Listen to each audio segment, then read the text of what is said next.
안녕하세요, 태블치구입니다. 2부에 이어서 3부 영상까지 제작을 했습니다. 원래는 이게 하나의 영상이었는데 제작을 하다가 분량 조절에 실패해가지고 이렇게 나눠서 촬영을 하게 되었습니다. 네, 그럼 계속해서 3부 영상에서는 오닉스 북스 노바 C의 성능을 비교해보고, 그리고 이 제품은 플레이스토어에서 여러 개의 앱을 설치할 수 있는 범용 단말기입니다. 범용 단말기와 전용 단말기의 차이점도 설명을 드리도록 하겠습니다. 그럼 시작해 보겠습니다. 오닉스 북스 노바 C는 7.8인치에 1404 곱하기 1872 300dpi를 사용하고 있고요. 근데 이제 컬러 표현을 하다 보니까 실제로는 100dpi만 사용하게 됩니다. 리페4 같은 경우는 디스플레이는 7인치에 1680 곱하기 1264 300dpi를 사용하고 있습니다. 그렇기 때문에 화면이 작은 게 아무래도 좀 더 선명하게 책을 볼 수가 있죠. 지금 두 제품 모두 조명은 다 끄고 설명을 드리고 있습니다. 보실 때는 조명을 켜고 보는 게 아무래도 유튜브 보시는 분들이 편할 수 있겠지만, 지금 이 단말기의 성능을 보여드리기 위해서 일부러 조명을 껐다라는 거 참고해 주시기 바라고요. 그리고 지금 이 북스 노바여시 같은 경우는 화면이 굉장히 어둡다라고 말씀드렸잖아요. 흰색 베젤의 리디페이퍼 4를 촬영해보고 베젤을 가리고 촬영을 하면 패널 밝기는 어떻게 될까요? 네, 당연히 베젤이 흰색일 때 패널이 더 어둡게 나옵니다. 우리 눈을 흉내낸 카메라는 중앙에 밝은 피사체가 있으면 그 피사체의 주위는 어두워지기 때문입니다. 우리 눈도 마찬가지죠. 피사체 주변에 밝기의 영향을 받기 때문에 흰색 베젤이 더 어둡게 느끼는 건 당연한 착시 현상입니다. 그러니까 패널의 밝기를 촬영할 때는 베젤도 동일하게 검은색으로 변경하고 촬영을 해야 됩니다. 그래야지 정확한 패널의 밝기를 측정할 수 있습니다. 근데 그거하고 비교해봤을 때도 이 컬러 제품 확실히 패널이 어둡습니다. 그래서 아직까지는 이 컬러 제품이 가야 할 길이 좀 멀다라는 느낌이 좀 들고요. 그래서 야외에서 쓸 때는 조명을 다 끄고 사용해도 되지만 실내에서는 가급적이면은 조명을 이렇게 조금이라도 올려놓고 사용하는 것을 추천을 드립니다. 저는 다시 조명은 다 끌게요. 자, 여기 갤러리에서 제가 사진을 하나 찾아볼게요. 네, 이렇게 사진이 하나씩 있습니다. 네, 두 번째 사진, 세 번째 사진, 네 번째 사진이에요. 이거를 캡처를 한 다음에 실제로 이 원본 사진하고 어떻게 차이가 나는지 한번 비교를 해드릴게요. 네, 지금 이렇게 보시는 것처럼 오닉스에서는 조금 더 그 색감이 진한 게 보이시죠? 네, 이렇게 색상을 올려가지고 좀 더 진하게 표현해서 그 전자책의 특유의 그 물 빠진 색상을 개선할 수 있도록 보정이 많이 됐다는 걸 볼 수가 있어요. 그래서 굉장히 진한 색감을 보여주고 있고, 원본보다는 좀 더 과한 그런 보정이 들어갔다라고 보시면 될 것 같아요. 이 정도 보여드리겠습니다. 네, 가독성은 리프 단말기와 비교해보면은 이 정도 차이가 발생이 됩니다.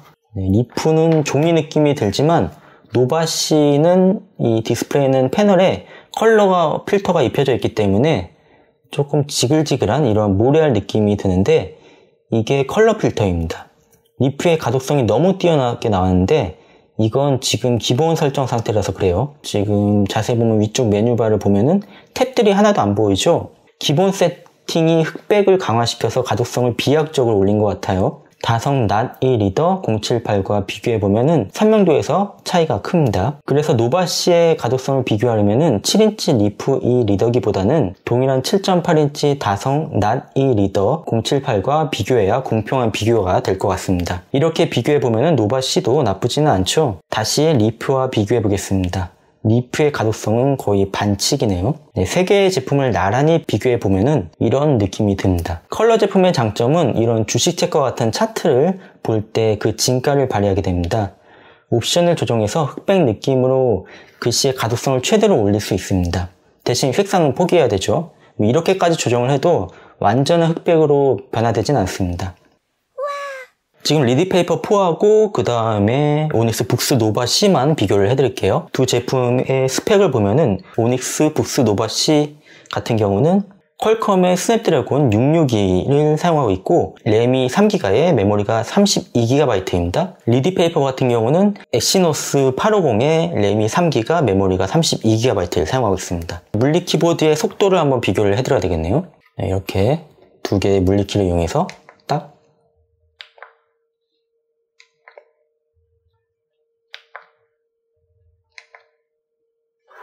지금 리디페이퍼 4가 훨씬 더 빠르게 표현이 되는데, 이거는 저번에 한번 그 리프 단말기하고 비교하면서 속도 차이가 발생되는 원인에 대해서 말씀드렸죠. 지금 여기에 설치된 거는 이잉크 전용 리더기 앱을 설치한 게 아니고 구글 플레이스토어에서 그냥 다운받아서 그래요. 앱이 업데이트 되기 때문에 버그가 없다는 장점이 있는데 앱 자체가 무겁기 때문에 속도가 느릴 수밖에 없다는 거 참고해 주시면 될 것 같고, 나는 이러한 속도가 느린 거를 참지 못한다 그러면 조금 버그가 있다고 해도 이잉크 전용 앱을 APK로 다운받아갖고 여기 설치를 하면은 얘가 더 빠를 거예요. 이 속도는 저번에 리프하고 비교했을 때도 전용 앱으로 설치하니까 속도가 리프가 더 빨랐어요. 대신 구글 플레이스토어에서 다운받은 앱은 더 느리다라는 것만 참고하시면 될 것 같아요. 스크롤 속도는 이잉크 모니터를 제조한 다성의 낫2 리더 078과 비교해도 차이가 없습니다. 그만큼 오닉스도 속도를 많이 개선했다라고 보시면 될 것 같고요. 웹서핑을 하는데도 원활하게 사용할 수 있는 그러한 속도입니다. 자, 그러면은 이제 동영상 시청에 대해서 말씀드릴게요. 유튜브를 하나 열어놓고 동영상 하나 시청해 볼게요. 네, 요거를 하나 실행해 볼게요. 네, 지금 조명을 켜지 않은 상태예요. 이 깜빡임이 굉장히 심한 게 보이시죠? 그래서 뭐 영상 시청하기에는 저는 전자책 리더기로 시청하는 거는 부정적이다 라고 말씀드렸죠. 낫2 리더 103 제품에 대해서 리뷰를 하면서 그때 말씀드렸어요. 그래서 이 영상 시청을 가급적이면은 그 태블릿으로 보는 게 좋다라고 말씀드렸죠. 네, 이렇게 영상 시청도 가능한 정도의 속도가 있습니다. 대신 이 플리커 영상이 깜빡임이 굉장히 눈이 피로하다라는 것을 말씀드렸습니다. 다음으로 필기 성능에 대해서 볼게요. 필기가 되는 전자책 리더기들은 기본 앱을 사용하면 다 필기가 잘 된다라고 보시면 될 것 같고요. 범용 노트 앱을 지원하는지가 중요하죠. 오닉스도 얼마 전부터 원노트 앱에서 필기를 할 수 있도록 개선이 되었습니다. 지금 지연이 전혀 없는 것처럼 보이죠? 오닉스에서는 미리 입력을 하고 그 다음에 그걸 몇 초 뒤에 화면에 뿌려주는 방식을 택했습니다. 그래서 필기할 때 지연 현상이 없는 것처럼 보이는 거죠. 이 방식의 단점은 오닉스가 필기한 내용을 다시 화면에 출력해주는 과정에서 데이터가 유실이 될 수 있습니다. 지금 필기한 내용들이 모두 사라졌죠? 극단적인 상황을 보여준 건데 이런 현상은 언제든지 다시 일어날 수 있다는 거죠. 오닉스 개발자들이 이걸 알아줬으면 좋겠네요. 이렇게 입력을 먼저 모두 받은 다음에 나중에 원노트에 뿌려주는 방식은 좋은 방식이 아닙니다. 오류가 발생돼서 필기한 내용이 없어지게 된다면 더 이상 신뢰할 수 없는 기능을 믿고 원노트 앱을 사용하기는 쉽지 않습니다. 그 전까지 원노트 앱에서 지연 없이 필기할 수 있는 단말기는 이패드가 유일했습니다. 이패드의 원노트 앱 필기 지연에 대한 해결책은 간단했습니다. 필기용 화면 갱신 모드를 별도로 만들었습니다. 그래서 원노트 앱 외에도 이패드에서 구글 플레이스토어에 설치가 가능한 앱들은 어떤 서드파티 앱이건 필기하는데 지연 없이 사용할 수 있고 데이터 유실에 대한 걱정도 없었습니다. 오닉스도 이렇게 접근을 했어야 되는데 왜 별도로 입력을 받는 방식으로 접근을 했는지 모르겠네요. 오닉스 정도의 회사면 충분히 필기 전용 갱신 모드 정도는 만들어줄 수 있는 그런 역량이 있는 회사인데 잘못된 방식으로 해결하려고 했던 것이 많이 아쉽습니다. 범용 단말기, 이 전용 단말기의 차이점 뭐가 더 좋을까요? 제가 생각하는 전용 단말기의 장점은 감성인 것 같아요. 책을 보고 있다가 제가 이거를 슬립 화면으로 전환시켰어요. 그러면 보고 있던 책이 그대로 이 책 표지가 슬립 화면으로 전환이 되는 게 보이시죠? 이게 그 전용 단말기만의 장점인 것 같아요. 자, 이거는 얼마 전에 리뷰했던 크레마 S입니다.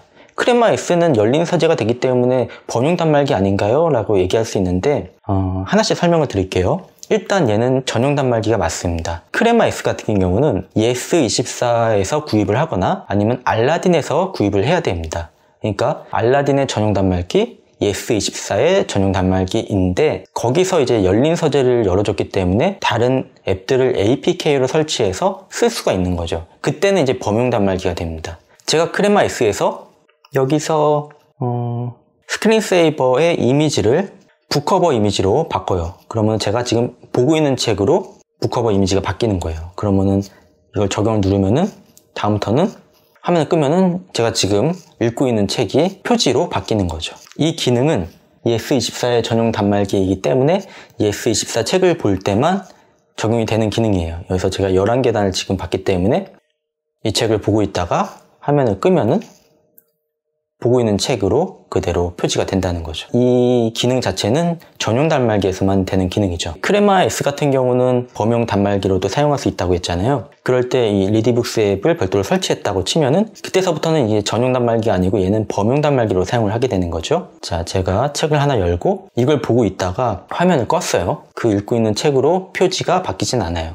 왜냐? 아까 그거는 이 단말기 UI에서 지원하지 못하는 범용 기능을 썼기 때문에 그래요. 그래서 얘는 범용 단말기와 전용 단말기의 그 경계선에 있다라고 보시면 될 것 같아요. 그러면은 이렇게 사용한다고 하면 좋은 점이 뭐냐면은 독서를 하다 보면은 그 책을 계속 쭉 읽으면 좋겠지만 유튜브도 봐야 되고 TV도 봐야 되고 하다 보니까 책을 읽는 게 소홀해지잖아요. 그런 상황에서 지금 이렇게 두 개가 켜져 있어요. 그럼 내가 11계단을 아직 안 읽었구나. 읽어봐야 되겠다. 내가 아직 경제상식 이걸 다 안 읽었구나. 읽어봐야 되겠다. 이렇게 책을 한 권 꺼내서 읽는 그런 느낌을 준다는 거죠. 그래서 감성을 좀 더 주게 하는 게 전용 단말기다라는 게 그런 의미에서 말씀을 드린 거예요. 범용 단말기는 그러한 감성까지는 채워주지 못합니다. 범용 단말기로 설명을 드리면은 제가 여기서 만약에 리디의 책을 읽고 있다 하면은 이렇게 책을 읽고 있다가 화면을 꺼볼게요.